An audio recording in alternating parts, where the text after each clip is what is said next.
Welcome to notebook traders. Hello दोस्तों। तो आज हम सीखेंगे डेल्टा के बारे में।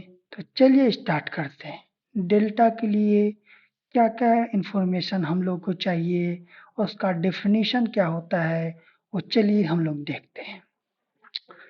तो डेल्टा क्या होता है? ये होता है rate of change in our premium. जो हमारा प्रीमियम बढ़ता घटता है, वो किस गति से बढ़ता घटता है, वो ये डेल्टा निर्धारित करता है। हम लोग ध्यान देते होंगे कि प्रीमियम कोई बाई किया लेकिन उसमें प्राइस में कोई चेंजेस नहीं आ रहे, वो धीरे से आ रहा है। तो वो इस डेल्टा के सिलेक्शन पे ही डिपेंड करता है। तो चलिए देखते हैं हम लोग इस डेल्टा को निफ्टी की ऑप्शन चैन पे।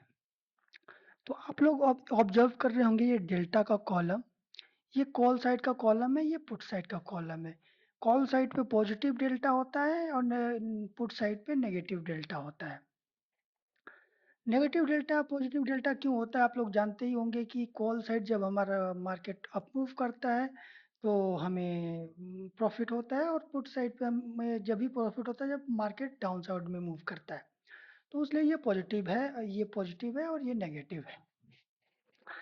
तो हम लोग अगर ध्यान देंगे यहाँ पे, तो ये देखिए जैसे कि ये कुछ 0 समथिंग करके 0.83, 0.80, 0.75 ऐसे करके वैल्यू दिया हुआ है डेल्टा के लिए, हर एक स्ट्राइक प्राइस पे, हर एक प्रीमियम के लिए लेटेस्ट ट्रेडेड प्राइस पे।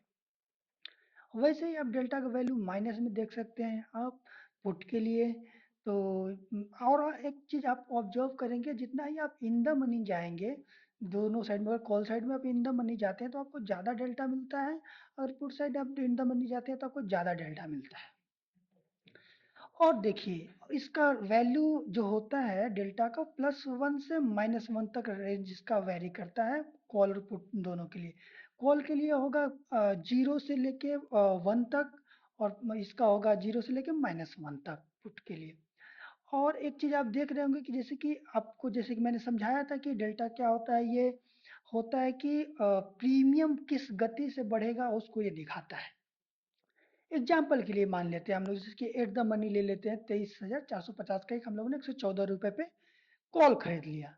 अब ये कॉल किस स्पीड से बढ़ेगा भैया, तो ये इससे पता चलेगा, ये डेल्टा से पता चलेगा। जैसे एग्जाम्पल के लिए, अगर निफ्टी का इंडेक्स 1 रुपए बढ़ रहा है, तो ये 114 रुपये 1 रुपया नहीं बढ़ेगा, इसमें बस ये 50 पैसे, ये 51 पैसे ही इसमें ऐड होंगे, क्योंकि इसका ये रेट, ये स्पीड ये है। ये अगर एक उधर बढ़ा तो इधर 51 पैसे ऐड होंगे, अगर उधर 2 बढ़ा तो इधर 1 रुपया 2 पैसे ऐड होंगे, अगर उधर 3 बढ़ा तो इधर 1 रुपये 53 पैसे ऐड होंगे। इस तरीके से, वैसे एग्जाम्पल के लिए आप देख सकते हैं। तो आप लोग को जितना इंडेक्स बढ़ा उतना ही आपको प्रीमियम आपका नहीं बढ़ेगा। आपने कभी कभी ऑब्जर्व किया होगा क्या, अरे आपने ले रखा है कोई एक स्ट्राइक प्रीमियम किसी पर्टिकुलर स्ट्राइक प्राइस पे, और इंडेक्स बढ़ते 600 पॉइंट मूव कर रहा है, बट आपका प्रीमियम ही नहीं बढ़ रहा है। तो वो किस सिचुएशन में होता है, आप गलती से क्या, आप सस्ते के मारे आप लोग आउट ऑफ द मनी ले लेते हैं। जैसे कि ये 10 रुपये 11 रुपये का ले लीजिएगा, ये 11 रुपये की लीजिएगा, तो ये जब 1 पॉइंट मूव करेगा, 1 रुपया जब ये बढ़ेगा तो ये 10 ही रुपये पैसा बढ़ेगा। इसीलिए वो नहीं समझे, तो 100 रुपया वो भाग जाता है ये इंडेक्स, और ये आपका यहाँ पे एक ही क्या बोलते हैं 10 ही रुपया बढ़ेगा। तो इसलिए ये 21 ही रुपया हो पाएगा, और क्या बोलते हैं कि और उधर वो 100 पॉइंट मूव हो जाएगा।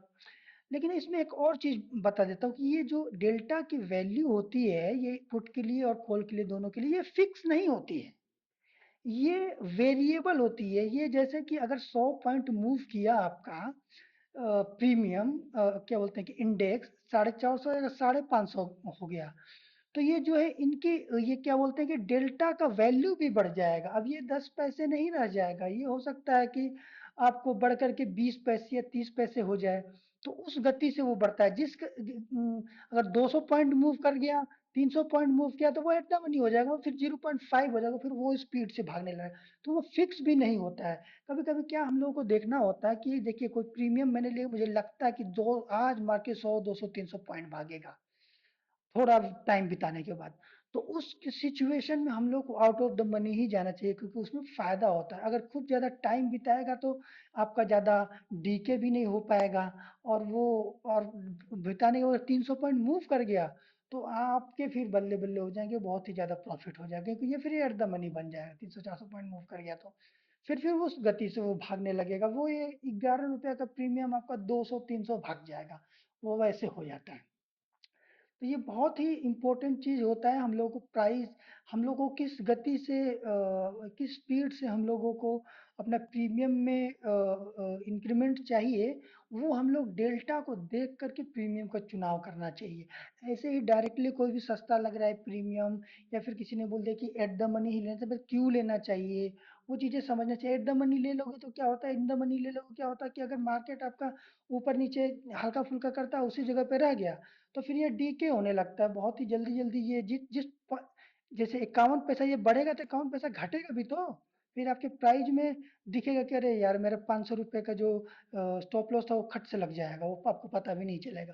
अगर वो आउट ऑफ द मनी ले लेंगे तो आप ₹500 का स्टॉप लॉस लगेगा ही नहीं। तो वो समझने के लिए बहुत ही इम्पोर्टेंटली, वो क्लेवरली हम लोगों को अपने प्रीमियम का चुनाव करना चाहिए डेल्टा को देखते हुए। और भी इसमें इम्पोर्टेंट फैक्टर होता है, जैसे थीटा होता है, वेगा होता है, गामा होता है, ये सब चीज़ों को मैं आगे आगे की वीडियो में बताऊंगा। अभी के लिए इतना ही। अगर आपको और कोई और डाउट होता है तो आप मुझसे पूछ सकते हैं, मैं आपको अपने कमेंट में समझा सकता हूँ, या फिर कुछ और वीडियो अगर ज़्यादा जानकारी चाहिए हो तो एक और वीडियो ला दूंगा। आप ऐसे ही हमारी वीडियो को देखते रहिए और अंडरस्टैंडिंग लेते रहिए, और प्लीज़ मेरे चैनल को सब्सक्राइब कीजिए। मेरा चैनल ग्रो नहीं कर रहा है, बहुत ही मतलब कि एक सब्सक्राइबर कम है। तो मैं चाहता हूँ कि आप लोगों के लिए इस तरीके के कंटेंट लाता रहूँ, और आप लोग भी कुछ नए-नए चीज़ें सीखते रहें। चलिए, थैंक यू, बाय-बाय, फिर मिलते हैं।